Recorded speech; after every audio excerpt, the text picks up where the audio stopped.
This manhwa starts with a silver-haired man pulling the trigger. A middle-aged, chubby gentleman took the bullet straight to the chest.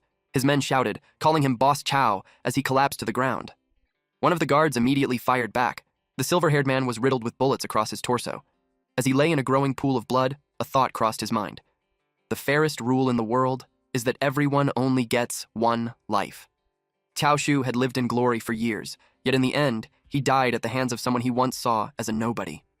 And no matter how much wealth he had, even wealth that could rival nations, it couldn't save him now. At the edge of death, the silver-haired man felt a bitter relief. At least he had finally avenged his parents. Still, fate really was cruel. It had taken almost everything from him. Before his eyes finally closed, one thought kept echoing in his mind. He refused to give up. Suddenly, his eyes snapped open. He was lying in his bed, just like someone who had woken up from a nightmare. He was stunned, because in his memory, he had just been killed by Cao Shu's bodyguards. When he looked around, the room felt strangely familiar.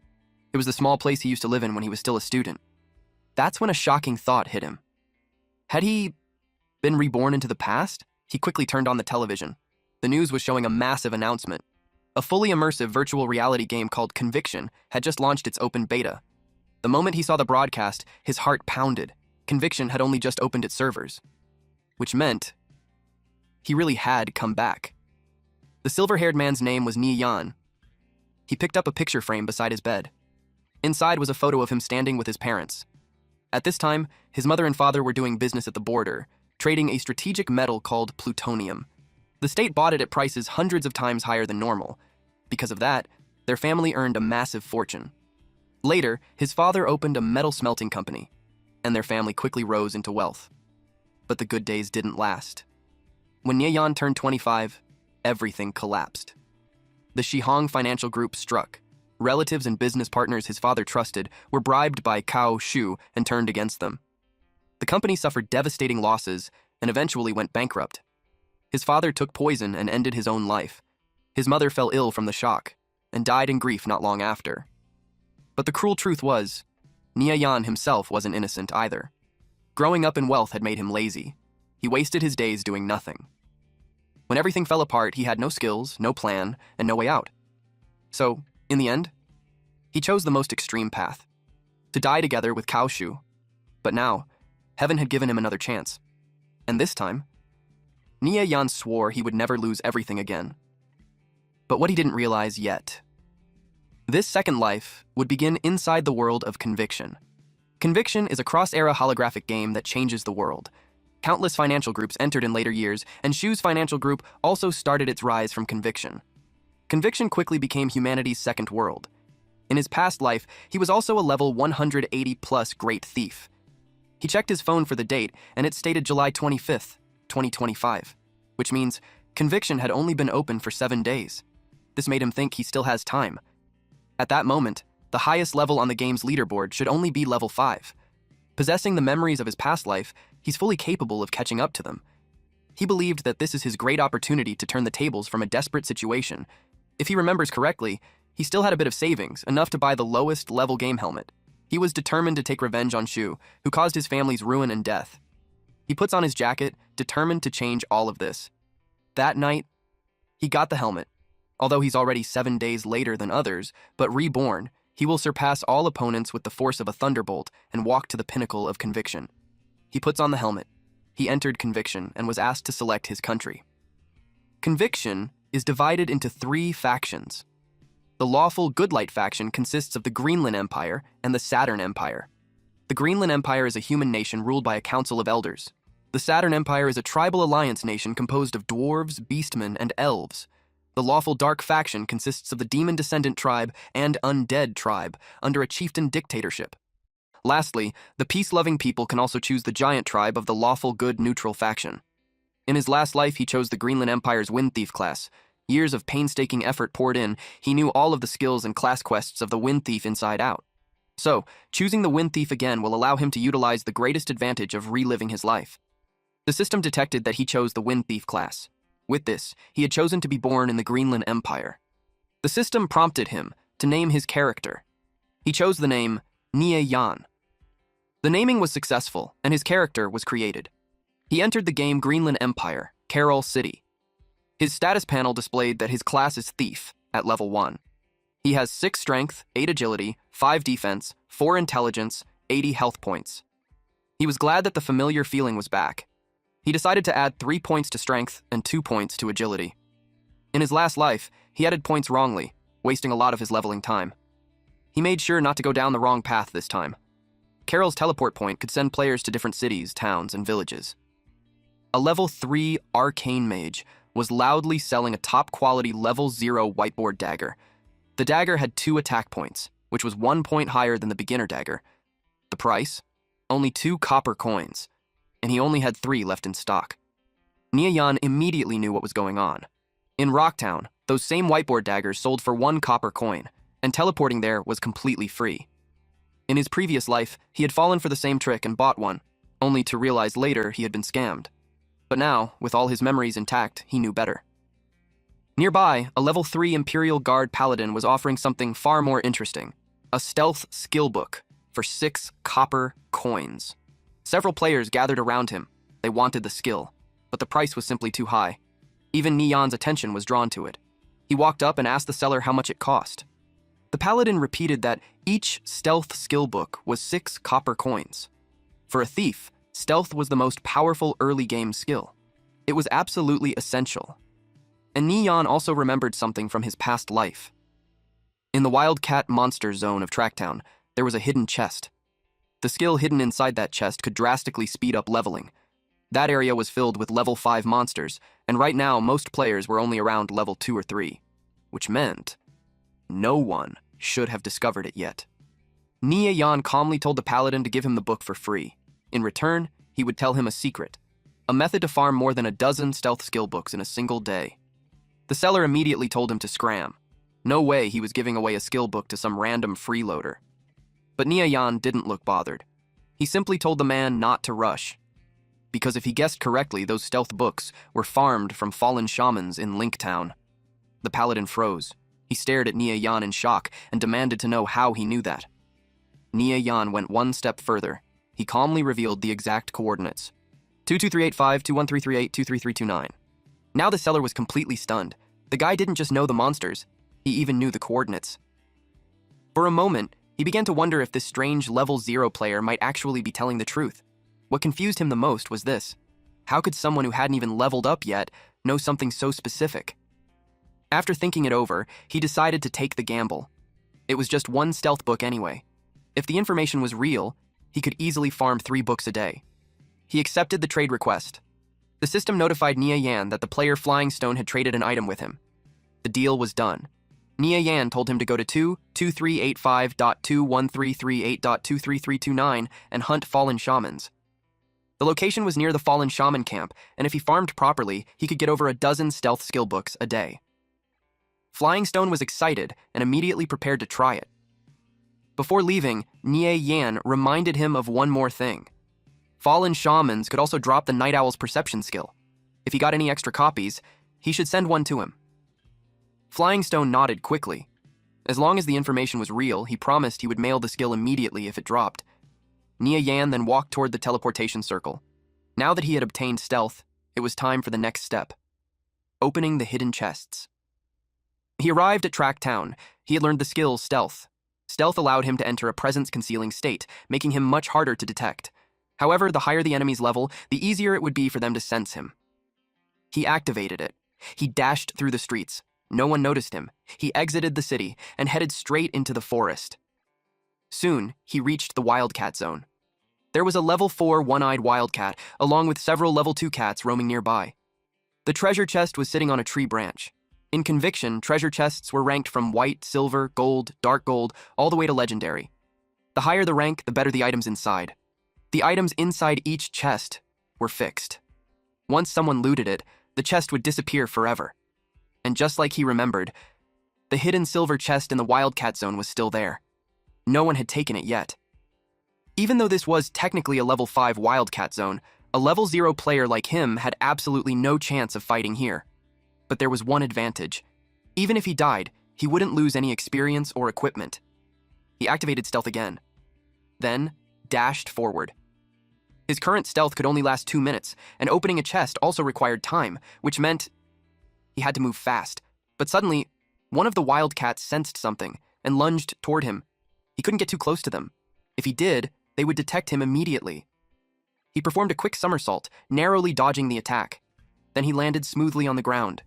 Without wasting a second, he jumped toward the branch and opened the chest. He forced himself to stay calm. Because his stealth could break at any moment, the chest slowly unlocked. 27 seconds passed. Finally, it opened. Yan let out a small breath of relief. This was the first step in his perfect leveling path. Inside the chest was a skill book, Vital Strike, a powerful skill that targeted an enemy's vital points, dealing additional lethality.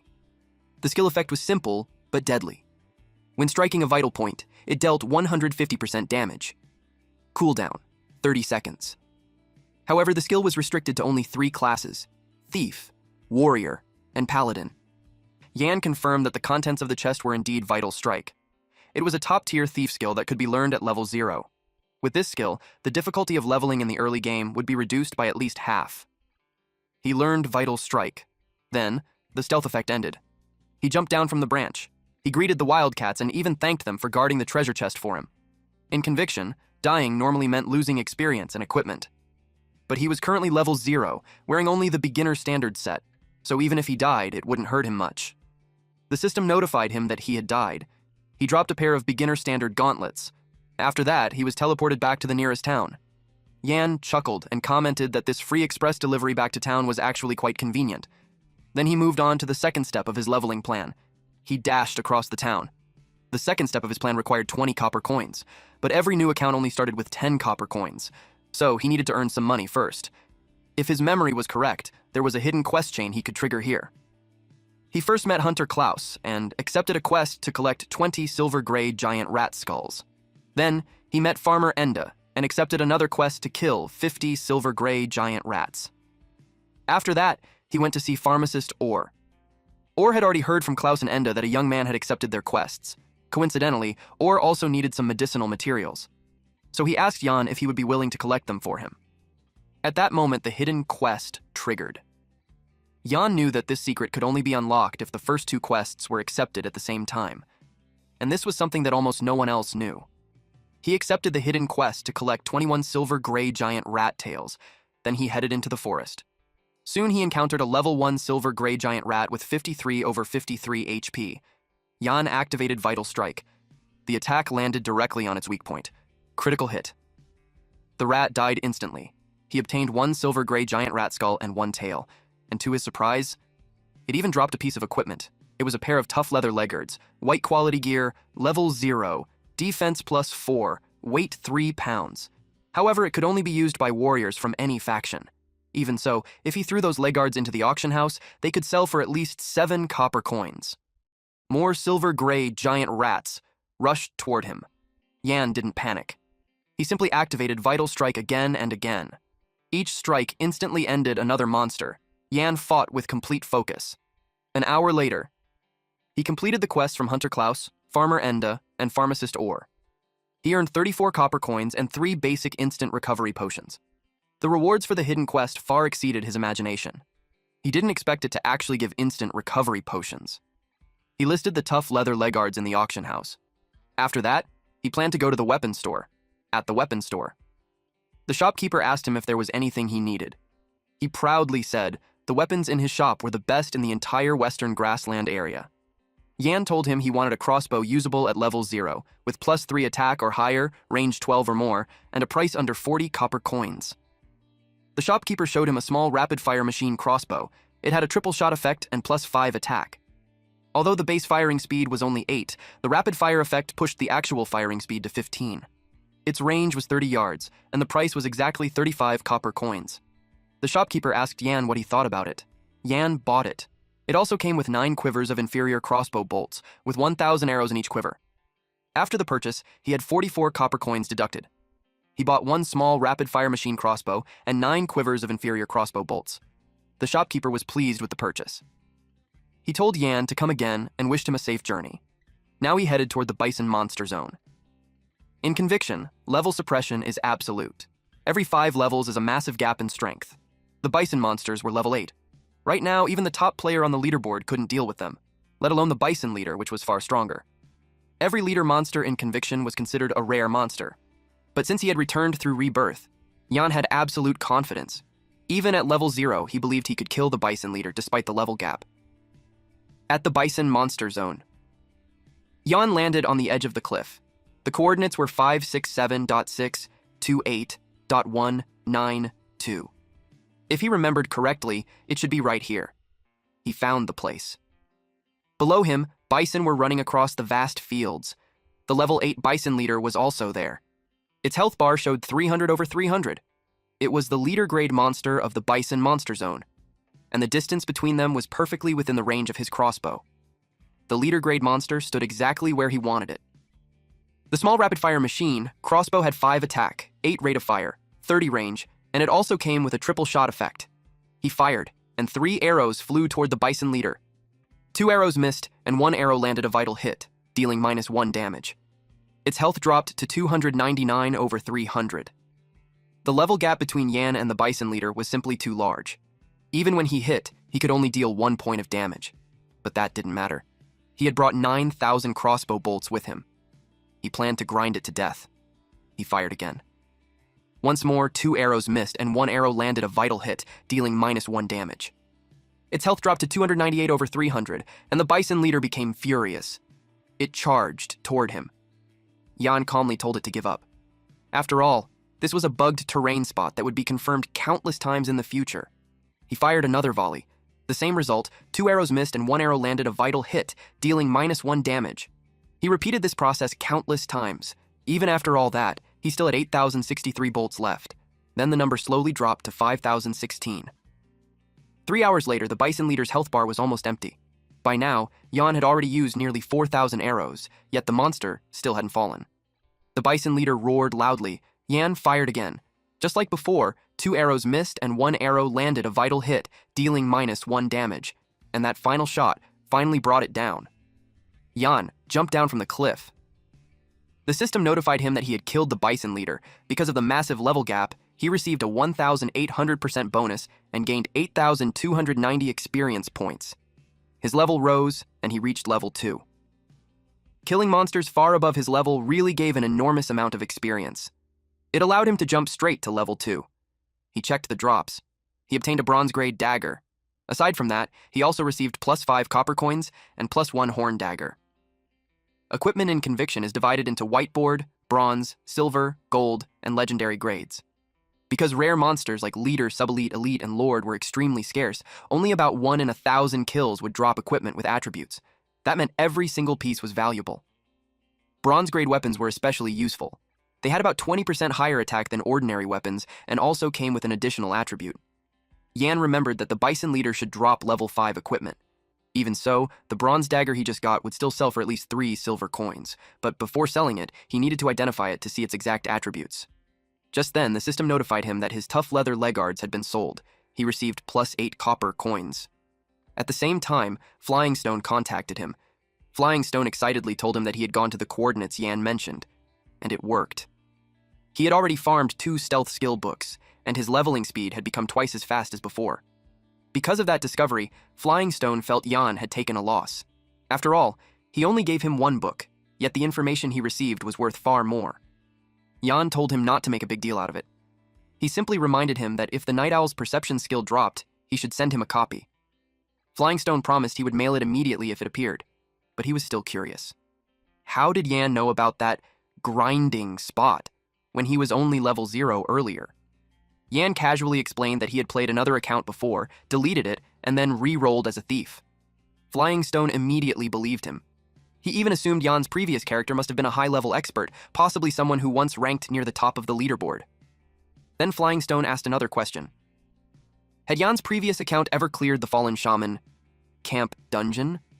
Their team had tried running it several times over the past few days, but every attempt ended with them getting completely wiped out. They almost lost all of their equipment and experience. Yan calmly replied that he could provide a complete walkthrough strategy. The price? 2 silver coins. Non-negotiable. Flying Stone was stunned. He couldn't believe there was actually a full strategy guide for the dungeon. Still, he trusted Yan.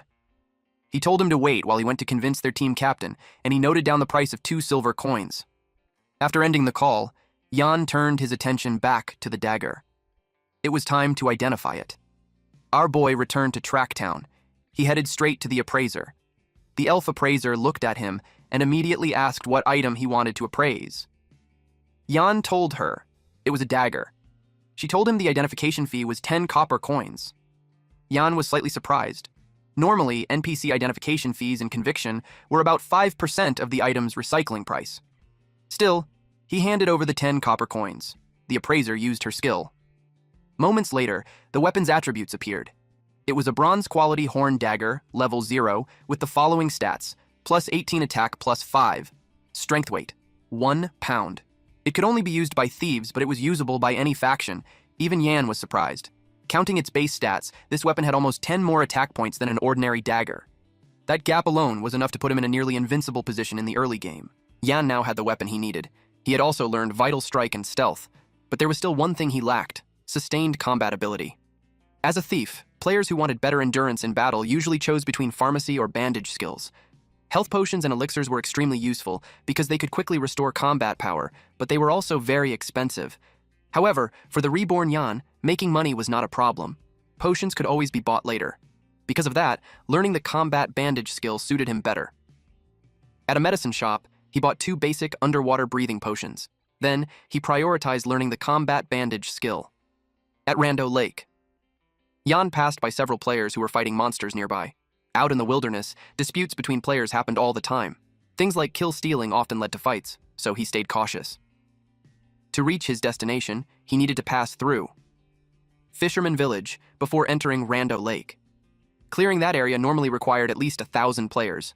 Right now, the only way for him to pass through was by using stealth. Then a system announcement suddenly appeared. The Victorious Return Guild announced that they would clear the area in 3 minutes. All players near Fisherman Village were ordered to leave voluntarily.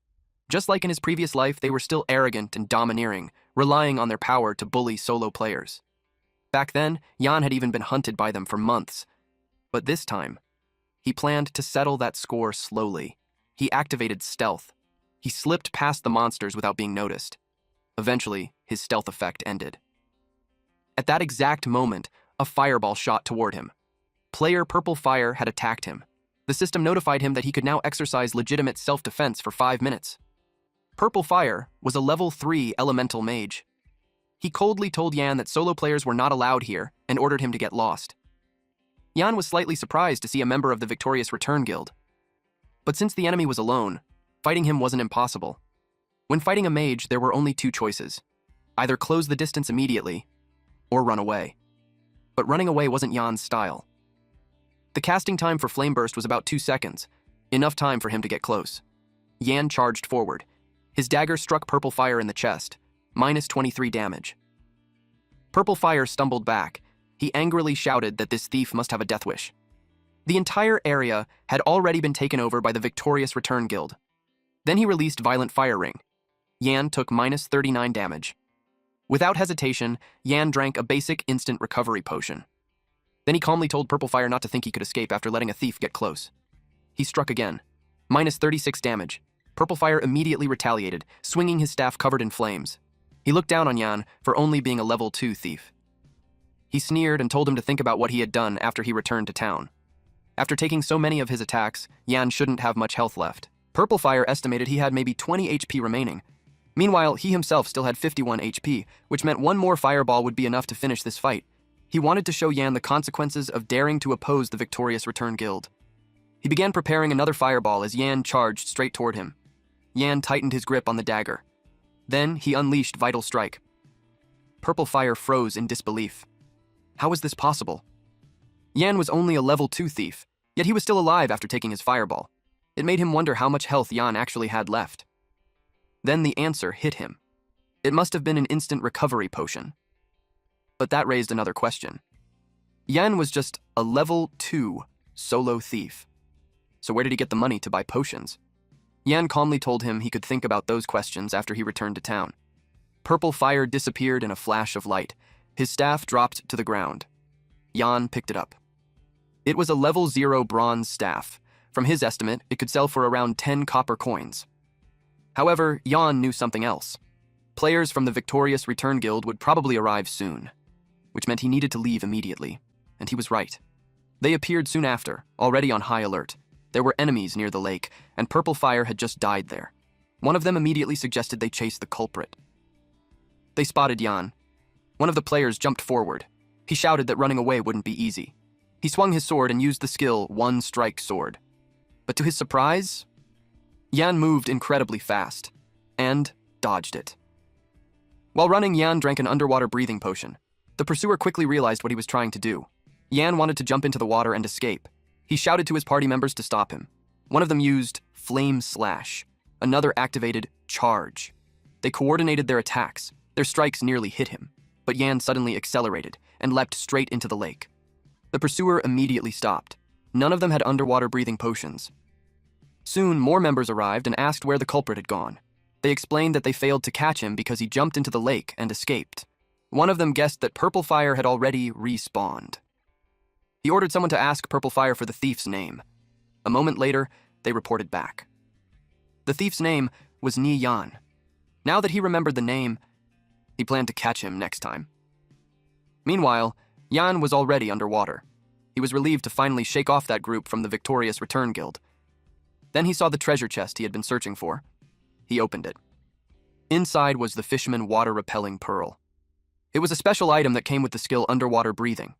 Once activated, it allowed the user to breathe underwater for 30 minutes with a 12-hour cooldown. It wasn't a rare item, but for Jan right now, it was extremely useful. Suddenly, a trident shot toward him. Jan immediately realized something. Underwater, he definitely wouldn't be a match for the fishman. The fishman had been alerted. And then, out of nowhere, the fisherman tribe village exploded. The fishermen who were chasing Jan suddenly turned and rushed away toward the explosion. Jan smirked. The victorious Return Guild had unknowingly helped him. Their attack had drawn all the fishermen away, which made the area around him safe. He continued exploring underwater and eventually discovered Hard Island. He decided to surface. When he came out of the water, he saw someone near the shore. Jan immediately recognized her. It was Yao Yao. She had been his holy mage teammate in his previous life. He never expected to meet her here after being reborn. Back then, quite a few things had happened between them. Now he couldn't help but wonder if this meeting was fate. Yao Yao was surprised to see him appear from the water. At first, she became worried. 3 monsters were chasing her, and she feared Jan might attack her as well. But instead, Jan rushed forward and used Vital Strike on one of the monsters. Yao Yao immediately followed up with Holy Judgment. The two of them worked together. Soon, the monsters were defeated. She thanked him for the help. Jan simply said it was nothing and introduced himself. When she heard his name, she froze for a moment. She wondered if he might be the same Jan she knew. Then she introduced herself as Cha-Cha. Since he had helped her, she suggested adding each other as friends so she could repay him later. Jan accepted and added her. He then asked what she was doing on Lake Hard Island. He guessed she might be there grinding a quest. She explained that she needed to hunt water spiders to collect water sacks.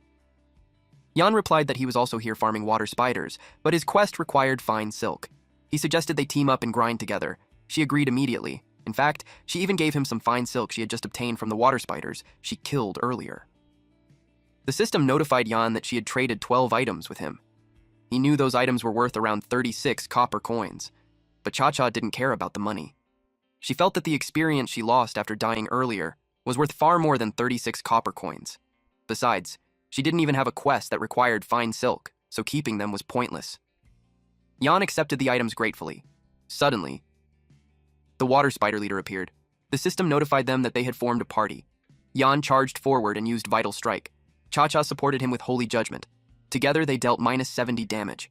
The monster turned and attacked her. Yan shouted for her to jump. He would pull the monster's aggro, giving her the chance to attack safely. Yan fired his crossbow at the spider. Cha-Cha followed his plan and cast Holy Judgment and Holy Strike. Another -70 damage appeared. After a short fight, they successfully defeated the water spider leader. Internally, she found it strange. Their coordination had been incredibly smooth. Even a powerful leader monster suddenly felt easy to handle. It was the first time she had experienced something like this. Moreover, it was clearly their first time meeting, yet their teamwork felt natural, as if they had been fighting together for a long time. Jan noticed she had been staring at him. He asked her what was wrong. She quickly replied that it was nothing. Then she admitted that his skills were impressive. Because of that, she was curious why someone like him was grinding monsters alone. Jan simply answered that he was used to being alone. Since he was solo, she made him an offer. Her group was currently preparing a walkthrough for Tracktown's Trent Forest, and she asked if he wanted to join them. Jan asked Cha-Cha how many shield warriors her team had, along with their defense and health points. The Trent Forest was a level 3 dungeon, and the boss, the Trent King, was a sub-elite monster. If their shield warriors didn't have enough defense, clearing the dungeon would be almost impossible. She answered that they had 2 shield warriors, each with 53 defense and 230 health points. Jan nodded and said that was close, but still risky. The Trent King had a 2% chance to land a critical hit, and if a shield warrior's defense wasn't at least 60 points, they could easily be one-shotted. On top of that, the priest's healing would need to keep up perfectly. Cha-Cha was shocked to hear that the Trent King could land critical hits. She had never heard anyone mention that before. Curious, she asked Jan how he knew something like that. But their team had been preparing for the dungeon for several days, so they couldn't just give up halfway. To raise their defense to 60 points, they would need at least 1 piece of bronze defensive gear, which was extremely difficult to obtain. Jan told her there was another way. She asked what it was. Jan calmly replied that the solution was simple. Let him command her team. Cha-Cha admitted that she trusted his strength, but convincing the rest of the team might not be easy. Still, she promised she would try her best. After that, Jan decided to check what the boss had dropped. When the item appeared, Cha-Cha helped appraise it. Jan was surprised that she had already learned the appraisal skill. The item turned out to be fine silk gauntlets, bronze grade, usable from level 0. It had +2 defense, +3 magic, and weighed 1 pound. It could be used by mages of any faction. It was clearly a perfect item for her. So Jan gave it to her. She looked surprised and asked, "What about him?" Jan showed her the items he kept. One was a piece of rare fine silk dropped by the boss, and the other was a thief skill book called Assassinate. He told her he would just take those 2. She smiled and said that was fair. After all, he had still gotten a pretty good haul. So she happily accepted the fine silk gauntlets. Just then, the system announced that the game server would close in 3 minutes, and all players were advised to log off. Since the server was shutting down, Cha-Cha told him that they would meet again next time. Jan waved goodbye.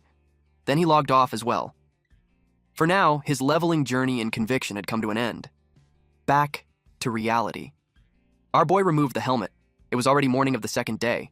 Although his progress in Conviction had paused, he knew his real body also needed to grow stronger. Kaoshu would surely have many bodyguards around him in the future. Jan couldn't afford to stay weak and passive, so he went outside and almost got hit by a truck. He fell backward onto the ground. Someone nearby rushed over and asked if he was okay. Jan looked up. It was Zi Yao. He was surprised to see her, but instead of greeting him, she immediately scolded him for being careless and pointed out that he was bleeding. She rushed to her car to grab the first aid kit. Yao was his desk mate, and also the person he regretted the most from his past life. Because of her timid personality, he never managed to confess his feelings to her. And in the end, because she was connected to him, she became a target of Shu's Century Financial Group and eventually developed a severe mental illness. She bandaged his wounds while scolding him, telling him to stop acting so recklessly all the time. She leaned in too close, and when she looked up at him, her face suddenly turned red. Flustered, she asked if he was even listening to what she was saying. Jan replied that he heard her, but deep inside, he was thinking the same thing he thought in the past. She was still just as cute. She turned away and said that no one wanted the trouble of taking care of him anyway. Then she said goodbye and left. While driving away, she wondered if Jan was really the same person she met in the game. But one thing was clear. He had changed a little. He seemed more confident now, just like the person she knew in the game. Meanwhile, Jan felt happy seeing her again. But he knew the madman Shu would eventually destroy everything in his life again. This time, he planned to build his foundation early. Only by doing that could he change the fate of his previous life. Suddenly, he received a call from Tang Yao. Tang Yao asked where he had been since there had been no news about him for 2 days. He told Jan to hurry over. Jan felt relieved, knowing that Tang Yao was still alive. Tang Yao was his best friend. In his past life, when Jan had fallen into the abyss, Tang Yao secretly supported him while risking being discovered by Shu, which made Jan's life much easier. But Tang Yao had a bad habit of chasing women. In his previous life, he fought someone in a bar out of jealousy. Unfortunately, that person turned out to be a big shot with terrifying power. Tang Yao was beaten to death and dumped in a dark alley. But in this life, Yan swore he would never let something like that happen again. Eventually, they met up. Yao threw an arm around Yan's shoulder and laughed, saying he finally caught this brat. Then he told him that the new game Conviction was blowing up everywhere. He asked if Yan was playing it. Yan replied that he had just reached level 2. Yao grinned and said that was already pretty good. Then, he dragged Yan toward the PK bar and bragged that he himself was a level 3 arcane mage. The PK bar was basically a gaming entertainment club. Players could log in with their own characters and fight each other in competitive player killing. But unlike the real game, these fights didn't affect progression. However, since it was still player killing, wagers were unavoidable. Most bets were equipment from the game, sometimes money. And Yao absolutely loved gambling, even though he almost always lost. Wei Kai spotted Yao and immediately laughed, asking if he came to donate more money again. Yao snorted and said they still didn't know who would be the one paying. Then Kai noticed Yan standing beside him. He smirked and asked if the beating from last time wasn't enough for him. Yao patted Yan's shoulder and confidently said that as long as Yan was with him, those guys wouldn't dare do anything. Kai narrowed his eyes. Yan looked strangely calm today. He wondered what happened that suddenly made this guy so bold. Yan told him to stop wasting time and get on with it already. He put down a wager of 200 per round. Kai accepted right away and put on the helmet. The match started. Yao, a level 3 arcane mage, versus Kai, a level 3 berserker. Yan immediately knew the outcome wouldn't look good. A level 3 berserker had already learned charge, which was terrible news for an arcane mage. On top of that, the terrain was completely flat. Without obstacles, dodging was almost impossible for a fragile mage. In Yan's mind, Yao was definitely going to lose. Someone nearby suddenly spoke to Yan and told him not to bother watching. Yao was clearly about to lose. Instead, he suggested that Yan play around with him. Yan agreed, but only for one round, and he added that he wasn't interested if the wager was too small. The man frowned, clearly irritated. He told Yan to stop acting so arrogant. Then he declared he would teach him a lesson and bragged that he had 700 on him, so they might as well play one match. So the match was set. Yan, a level 2 wind thief, versus Shifeng, a level 2 ranger. They loaded into the battlefield. It was a bamboo forest. The moment the match started, both of them activated stealth. Just like that, both players vanished. Feng quietly climbed onto a bamboo branch. He muttered that Yan had been way too arrogant, so he was going to make him pay for it. But no matter how carefully he looked, he couldn't find where that kid was hiding. What he didn't know was that Yan had already predicted Feng would take the high ground. With 10 years of thief experience, hiding his presence had long become second nature. In the next moment, Yan appeared right behind him. His dagger flashed. The blade stabbed straight into Feng's neck, instantly dropping his HP from 110 to 70. Feng was completely shocked. He had no idea when Yan got behind him. Panicking, he tried to slash backward, but Yan had already stepped away. Then he calmly said that the match was over. He activated Vital Strike, and the damage number popped up. -70. Feng died in the game. Everyone around them was stunned that the match ended so quickly. They couldn't believe Feng lost that fast. To Yan, defeating a level 2 beginner ranger felt more like bullying than a real fight. Feng sat there in confusion, trying to understand what just happened. Yan had only made a few simple moves, yet he struck the vital point perfectly. It was a clean one-hit kill. He couldn't help wondering when Yan became so decisive. After all, this was the same Yan who used to stay quiet and swallow his anger. It was hard to imagine that kind of player pulling off a move like that. Yan turned to Yao and asked how his match went. Yao sighed and said he lost 2 rounds and 1200. He complained that Kai had learned the berserker skill anti-magic aura, which completely countered his arcane mage. Yan shook his head and said, anti-magic aura only reduces a small amount of magic damage, so it wasn't as scary as Yao thought. As long as he timed his spell release correctly, fighting a berserker was actually simple. Yao admitted that his timing was terrible. All his skills went on cooldown, and the moment Kai closed the distance, he got instantly killed. Yao stared at him in surprise. Somehow his friend suddenly knew a lot about the game. He asked Yan where he learned all that. Instead of answering, Yan simply waved the cash he had just won in front of him. Yao's eyes widened in shock. One of the guys nearby got annoyed and asked why Yan was acting so arrogant. He stepped forward, planning to swing at Yan for daring to win their money. He wanted to teach him a lesson. But Yan grabbed his hand and slammed him straight onto the ground. In his previous life, Yan had trained his body for situations like this, so he could deal with Shu. Yao stared in disbelief. He wondered when Yan had suddenly become this strong. Feng quickly realized they shouldn't provoke Yan anymore. This guy clearly wasn't easy to deal with. Kai also noticed something strange. Yan was completely different from the person he remembered. Some of their friends were about to jump in to help, but Kai stopped them. Even he couldn't believe Yan had just beaten one of his underlings so easily. Yan casually said that he had just played one round with Feng, but honestly, the guy was a little weak. Kai narrowed his eyes and invited Yan to play a round with him instead. Yan said he was fine with that, but not if the stakes were too small. Kai smirked and offered 1,000 per round, saying he had 3,000 total. Yao was shocked. Kai was a level 3 berserker, while Yan was only a level 2 wind thief. Yan calmly raised the bet, 3,000 per round. Kai laughed and said he was completely fine with it. After all, he didn't believe a level 2 wind thief could turn the sky upside down. Yao quickly grabbed Yan and asked if he had lost his mind. Did he even have that much money? Yan answered honestly, no. So Yao had no choice but to lend it to him. He even joked that if things went wrong, he was ready to risk his life together with him. Soon, they logged into the game. The match began. Yan versus Kai. They appeared in a wide open field, standing face to face. Yao frowned when he saw the terrain. Fighting on flat ground was bad news for thieves who relied on hiding their presence. Kai even offered to change the terrain if Yan felt it was unfair. Yan simply shook his head and said there was no need. Then he activated stealth and disappeared. Kai looked around carefully, but he had absolutely no idea where Yan had gone. Yan knew the grass clumps could easily expose a thief's position. Kai would definitely judge his movement by watching the grass, so Yan needed something else to mask his path. The wind. Kai suddenly noticed the wind picking up around him. His expression became serious. Losing track of the thief like this was not a good sign. He swung his sword cautiously around him. It was the first time he had ever seen a thief use stealth with this level of control. The grass that should have exposed Yan's movement was instead being used to confuse him. The wind suddenly died down. Yan stayed perfectly still, waiting for the next gust. The moment the wind returned, that would be when he attacked. Kai assumed the kid must be moving extremely slowly in stealth to avoid revealing any flaws. Based on the grass, he believed Yan should be somewhere in front of him. Then, the wind suddenly blew beside him.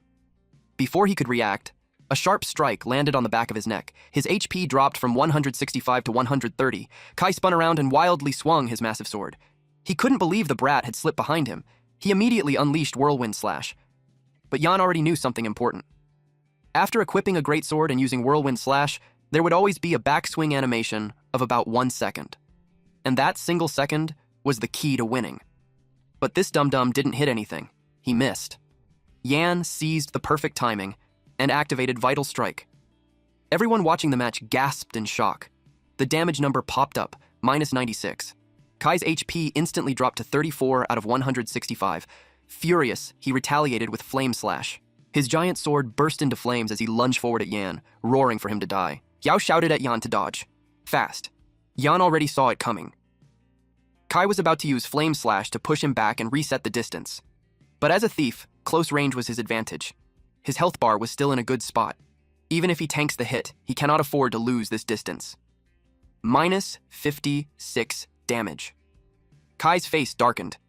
This brat actually tanked his skill? He clicked his tongue and called him arrogant. He immediately followed up with one strike slash.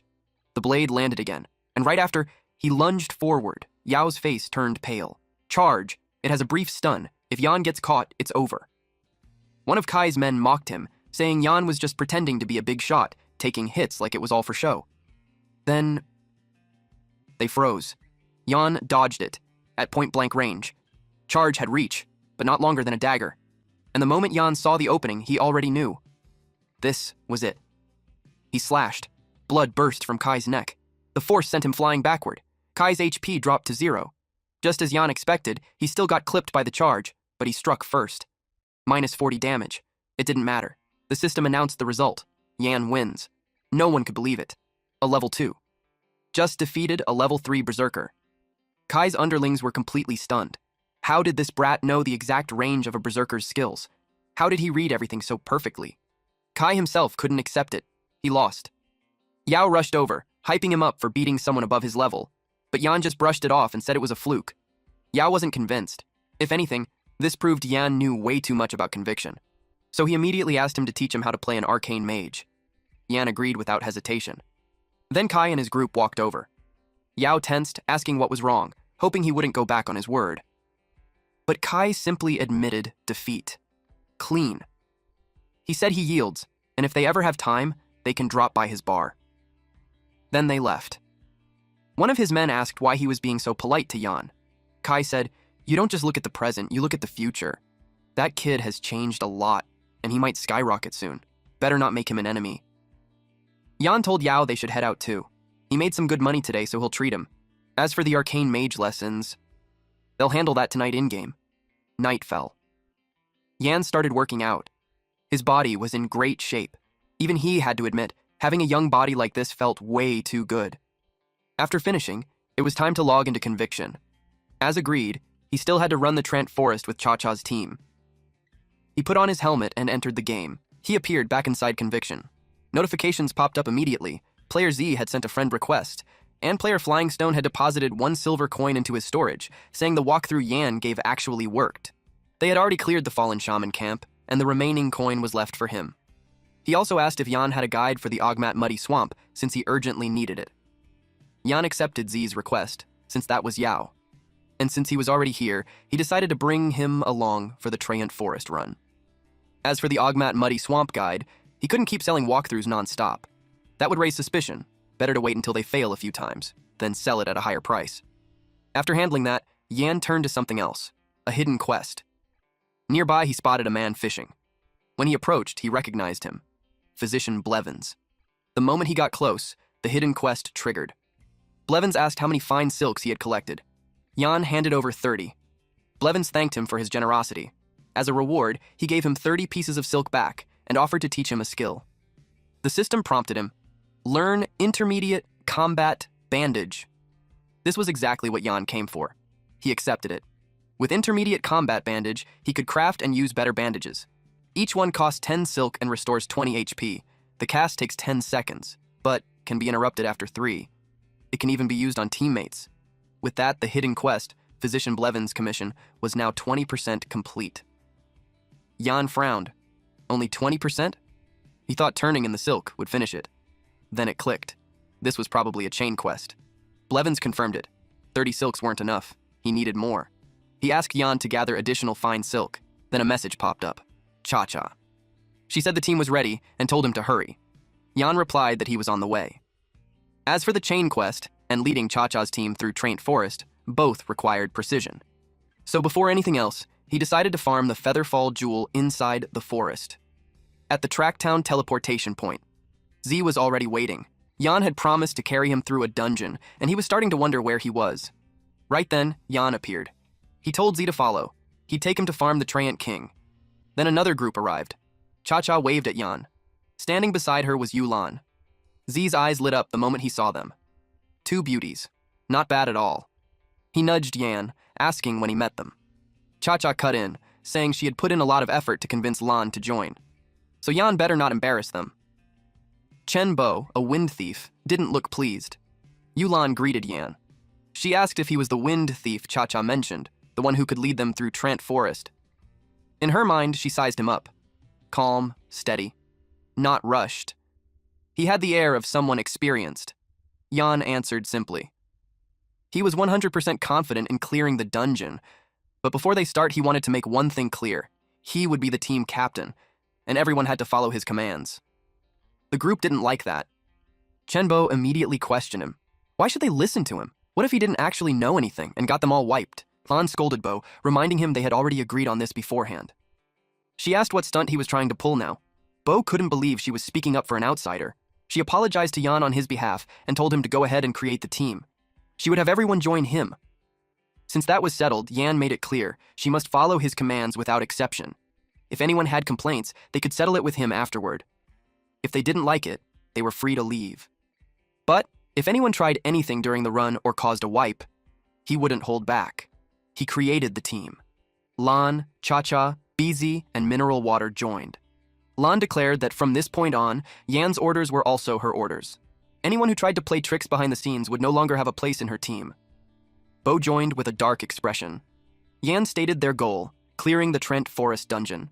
Aside from him and Z, everyone else was on the same side. Even if they didn't like him, There was no need to sabotage the team and risk a wipe. He added that if any mistake happened because of his commands, he would compensate them with 10 silver coins. That shocked everyone.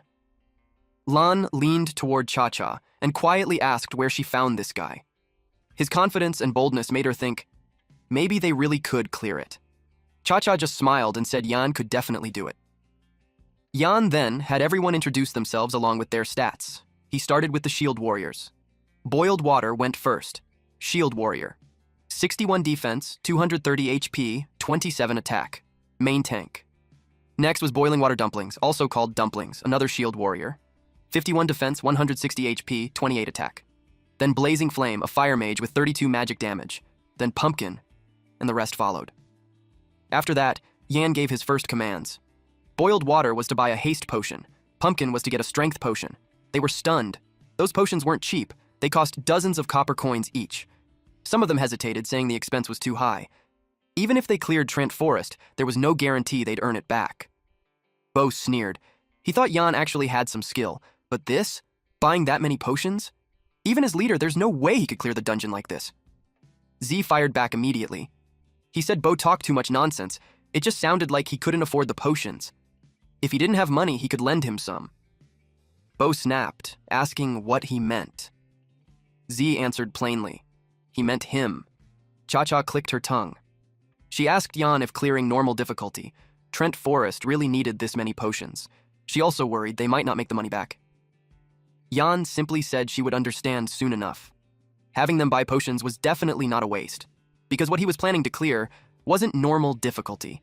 It was the highest tier, expert difficulty. Lan ordered everyone to buy the potions exactly as Yan instructed. No one argued anymore. They all followed. Once everyone finished buying and the team was complete, they set out. They arrived at a forest clearing with a strange stone at the center. Yan told them to stay put while he opened the dungeon. He stepped forward, placed his hand on the stone, and began reciting the incantation. In front of the trees of the ancient forest, you find ancient text carved into a strange giant stone. Those who pass through the forest absorb the dew from the first light of dawn. The shepherd's whistle echoes through the woods, awakening the slumbering souls of the trees from ancient times. The scout of the Greenland Elder reports traces of dark elves in the forest, and you mutter to yourself, these damn dark elves, why won't they just stop? When the chant ended, the system prompted him to choose a difficulty for the Trent Forest dungeon. Easy, normal, hard, master, or expert. And of course, Yan chose expert. A magic circle instantly formed beneath their feet. In the next second, they were inside the Trent Forest. A notification appeared. Expert difficulty. The team froze. Panic spread immediately. Some of them prayed Yan had misclicked. There was no way they could clear this. But Lan didn't think so. Someone like Yan wouldn't make a rookie mistake. Which meant he planned this from the start. Bo exploded. He accused Yan of trying to get them killed. He demanded to know what they did to deserve this, forcing them into expert difficulty just to wipe the team and make them lose experience. Yan didn't even react. He simply said, if you're not satisfied, leave. Cha-Cha stepped in. She reminded Bo that Yan was her guest. If he had a problem, he should say it directly instead of targeting him nonstop. Bo panicked and immediately denied it, but inside, he was furious. He couldn't accept that she was siding with an outsider. Yan spoke calmly. Expert difficulty wasn't that complicated. The monsters just had 30% more HP. Shield warriors needed slightly better defense. Mages needed to deal more damage. That was it. As for the boss, the Trent King, there were some changes, but he'd explain when they got there. Lan listened closely. He made it sound simple, but in a dungeon, even a 1% difference could cause a wipe. And this was a 30% gap. Where was his confidence coming from? Cha-Cha asked him directly if he was sure. Yan said it wouldn't be a problem. Bo stayed quiet this time, but he watched carefully. He wanted to see how this guy planned to clear an expert dungeon. The team moved deeper into the forest. Suddenly, the vines began to move. Yan warned them immediately. They were entering the Trant's attack range. The vines would strike fast. Everyone needed to spread out. Most of them reacted instantly. One didn't. Bo. The vines shot out, wrapped around him, and slammed him into the ground. Everyone tensed. Bo was being dragged. He panicked and screamed for help, even calling out to Yan. Captain Nirvana Flame, help me! Bo was dragged away while screaming for help. Yan reacted instantly. He ordered boiled water and dumplings to attack from the right. Then he had the paladins form a human wall, while the mages unleashed full power. They moved without hesitation. The tanks blocked the tree ants' branches. The mages fired off attacks of different elements. The tree ants' HP dropped. Someone cut the vines, and Bo crashed to the ground. Bo lashed out. He accused Yan of doing it on purpose. He claimed Yan had noticed the Trent and didn't warn him. Otherwise, how could he stay so calm in that situation? Yan didn't flinch. He told him to get his facts straight. They spotted the Trent at the same time. Even the shield warriors dodged it. Yet him, a thief, couldn't? He really didn't understand how Bo even played that class. Z added fuel to the fire. He said blaming others for your own lack of skill was honestly funny. At this rate, even a random thief off the street might perform better. Bo's face turned red. Lon stepped in and told him to stop. He had already embarrassed himself enough. Hearing that, Bo couldn't believe she was siding with them too. Yan cut it off. Enough talking. They needed to keep moving. The Trent forest was filled with traps left by dark elves. He would clear the path himself. And along the way, Bo could watch and learn how a real thief plays. They continued forward. With Yan leading, someone suddenly shouted a warning, a falling trunk ahead. Yan reacted instantly, weaving around it with ease. He didn't slow down. Another trap triggered, a net dropping from above. Yan sliced it cleanly in one motion. Zai was stunned. He didn't expect Yan's thief gameplay to be this smooth. Lon nodded, impressed. His movements were sharp, efficient. His trap-clearing speed was on another level. Bo scoffed, said it wasn't anything special. He could do the same. Then, he stepped on something. The ground gave way. He dropped straight into a spike pit. For a second, he thought he was dead. But a hand grabbed his leg, pulled him up, and threw him back onto the ground. Yan looked at him and said it plainly. This was the first time he had seen a thief this bad. Bo snapped back, claiming Yan set him up. Yan passed that spot just fine, so how did he fall? Z immediately called him out. Ungrateful. If Yan hadn't saved him, he'd already be dead. Yan didn't argue. He just said the facts. Bo stepped into the trap himself. It's not like anyone pushed him. Did he really think every place Yan walked was automatically safe? Then he ended it cold. Someone like him wasn't fit to play a wind thief. Bo got offended and immediately challenged Yan to a duel. He rushed forward, aiming to kill. Yan didn't even move back. He caught the blade between his fingers and calmly said a 1v1 was too boring. If Bo wanted, he should call a few more people. Otherwise, it wouldn't be interesting. Lon stepped in and told them to stop. She pointed out the obvious. Bo stepped on the trap himself, yet he was taking it out on Yan. Cha-Cha added that Yan was the one who saved him, and yet he still blamed him. She didn't expect him to be that kind of person. But Bo refused to back down. He insisted it was Yan's fault, that he set him up on purpose. Yan saw the trap and didn't warn him.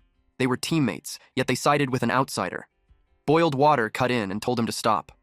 Yan did nothing wrong. If anything, Bo was the one constantly targeting him, and everyone saw it clearly. Bo suddenly laughed, then challenged Yan to prove himself. He wanted to see how Yan would clear this dungeon. After that, he left the party. Cha-Cha quickly apologized to Yan for what happened. Yan just brushed it off. Honestly, it was better without someone like that dragging them down. At the same time, he realized something. If he wanted to run dungeons in the future, he'd need to build his own team. Lon said they could talk about it later. For now, they needed to focus on clearing the dungeon. Half an hour passed. Yan returned after scouting ahead in stealth. He told them the path forward was completely blocked. 18 Trents in total. Lan's expression changed. That number was too much. They couldn't handle that many at once, Yan reassured them. He wasn't stupid enough to make them fight all 18 together. Then, he jumped onto a tree branch. The others looked at him, confused. Yan pulled out his crossbow. He was about to show them what god-tier aggro pulling really looked like. He released the arrows from his crossbow. 3 bolts shot out at once, cutting across the clearing in different directions.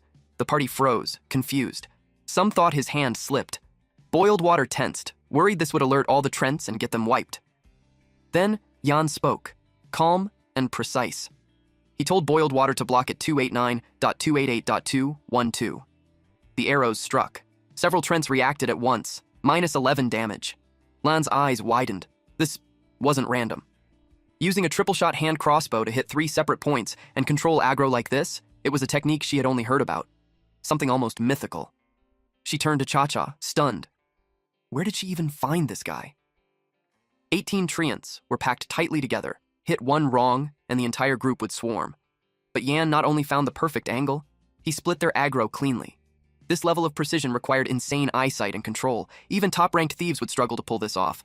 She muttered that if they had someone like him before, their survival rate would go up by at least 30%. Cha-Cha finally understood.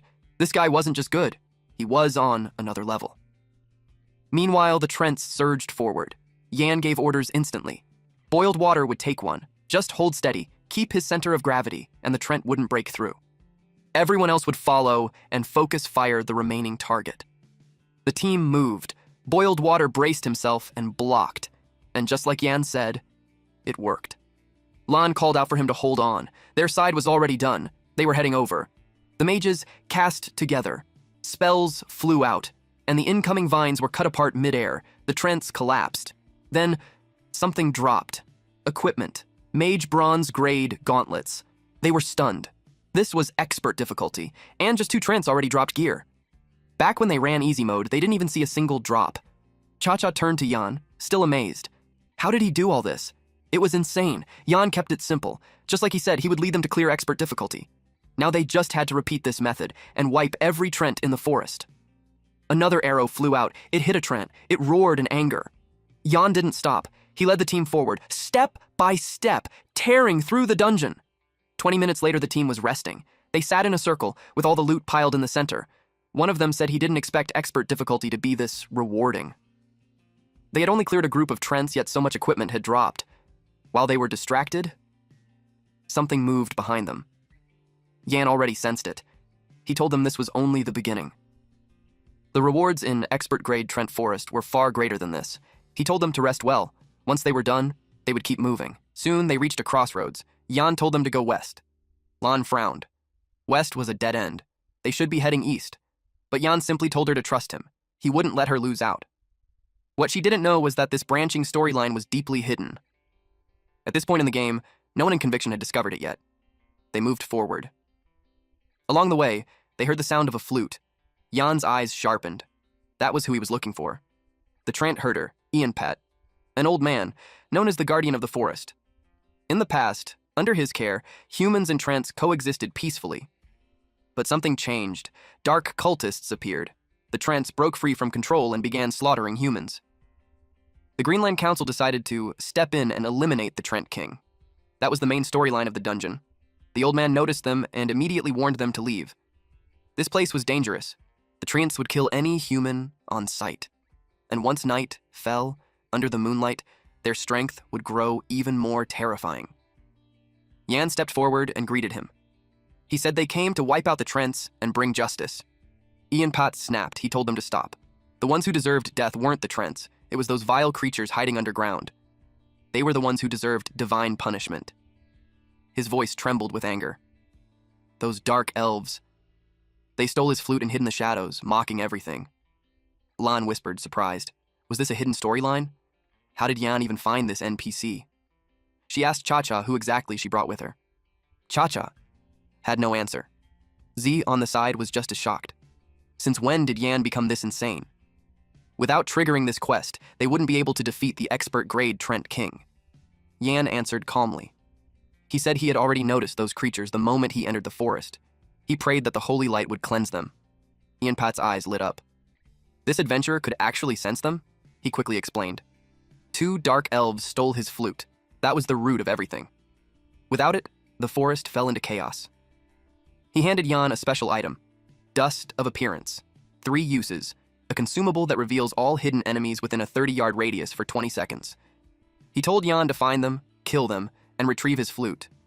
Only then could the Trent King be defeated. Yan accepted. With the item in hand, he told his team to follow. Then, he threw a rope over the edge of a cliff and jumped down. The others quickly followed. As they moved, Lan asked if he really knew where the Dark Elves were. Yan said yes. They slipped through a narrow crack in the cliffside and entered a hidden path. Yan pointed ahead.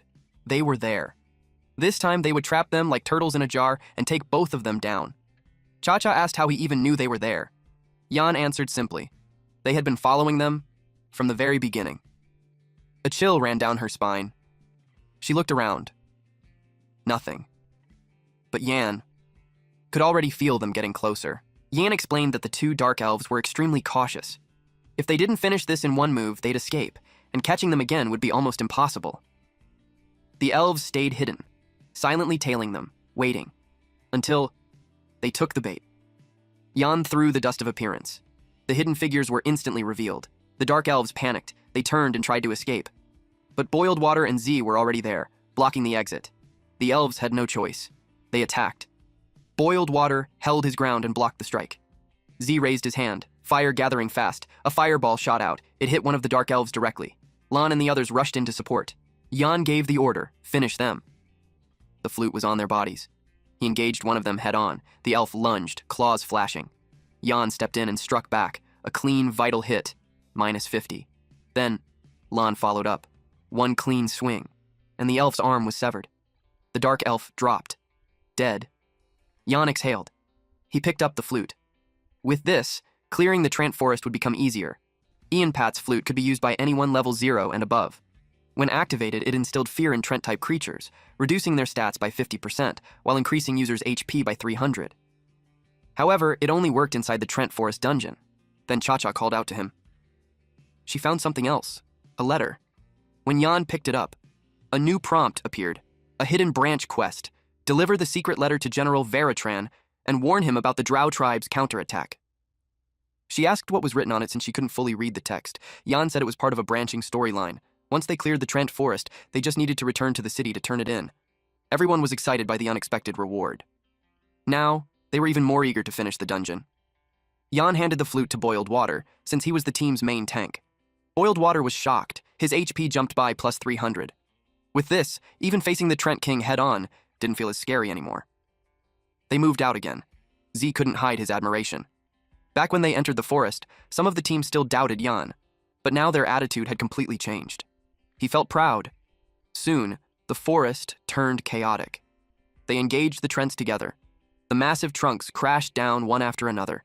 From the drops, they obtained a bronze-grade round shield with +10% defense. Boiled Water compared it to his old gear. This one was far better. Lan approached Yan with a request. She knew it was a bit much since all of this came from his leadership, but she asked if she could buy the shield. With it, even without Yan, their team might be able to challenge higher-level dungeons. Yan said he only needed thief gear and the Featherfall jewel from the Trent King. Everything else would just be sold anyway. Selling was selling, so if they needed it, they could take it. Lan thanked him sincerely. Cha-Cha also apologized, saying he ended up losing out because of them. Then she thanked him as well. Suddenly, vines burst from the ground. The earth cracked open as more vines surged upward. Yan's expression sharpened. He warned them. The boss had arrived. Everyone get ready. Formation now. Shield warriors up front. Follow his commands. The Trant King appeared. Level 4. Lord grade. 100,000 over 100,000 hit points. It roared, cursing the humans for invading its territory. Then, it attacked. Thick vines lashed forward. Yan ducked under the strike effortlessly. Lan was stunned. A level 2 thief. Handling a level 4 Lord grade boss this cleanly? She had never seen anything like it. Yan gave orders immediately. Boiled Water would tank. Melee fighters stay behind him. Magic classes were forbidden from entering within 30 yards of the boss. Boiled Water felt the pressure right away. Its defense was insanely high. Yan called for the mages, then gave the signal. Attack, together. Spells of different elements fired at once, while Boiled Water held the line. Alright, that's it for today's story. If you want the weekly chapter updates for this series, those will now be uploaded on my second channel, Manhwa Updater. So if you don't want to miss what happens next, make sure to check it out and join the update gang. Thanks for watching, stay cool, stay awesome, and I'll see you in the next one.